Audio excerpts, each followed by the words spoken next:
क्या आप भी देश और दुनिया की खबरों से रह जाते हैं बेखबर?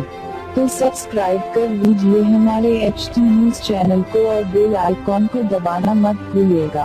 A1 फील्ड भ्रष्टाचार मामले में पाकिस्तान के पूर्व पीएम नवाज शरीफ को सजा सुनाई जा चुकी है, लेकिन अदालती फैसले का असर उनके नाती और पोते पर दिखाई दिया।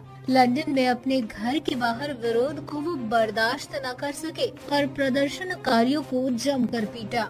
आपको बता दें कि पाकिस्तान के पूर्व पीएम नवाज शरीफ और उनकी बेटी मरियम नवाज सुबह लंदन से पाकिस्तान के लिए रवाना हुई। लंदन से रवाना होने से पहले नवाज शरीफ ने भावुक होकर कहा कि वो अपनी पत्नी को अल्लाह के भरोसे छोड़कर जा रहे हैं। अगर उन्हें फांसी पर लटका दिया जाए तो कोई बड़ी बात नहीं होगी, लेकिन लंदन में उनके नाती और पोते ने जो कुछ किया उसे देखकर ये नहीं लगता कि उन्हें अदालती कार्रवाई या आदेश में भरोसा है। लंदन के पार्क लेन में नवाज शरीफ के घर के बाहर कुछ लोग प्रदर्शन कर रहे थे। ये बात अलग है कि लोगों का विरोध उनके नाती और पोते को रास नहीं आया। जुनैद सफदर और जकारिया हुसैन ने एक प्रदर्शनकारी को जमकर पीटा। बता दें कि जुनैद सफदर मरियम नवाज और जकारिया हुसैन नवाज शरीफ के बेटे हुसैन नवाज का बेटा है। लंदन पुलिस ने दोनों को गिरफ्तार किया हुआ है। वहीं आपको बता दें कि नवाज शरीफ के समर्थन में PMLN के नेताओं का कहना है कि उन्हें उस खता की सजा मिल रही है जिसे उन्होंने अंजाम ही नहीं दिया था। शरीफ साहब की वित्तीय लेन देन पाक साफ है। सच तो ये भी है कि उन्हें जुर्म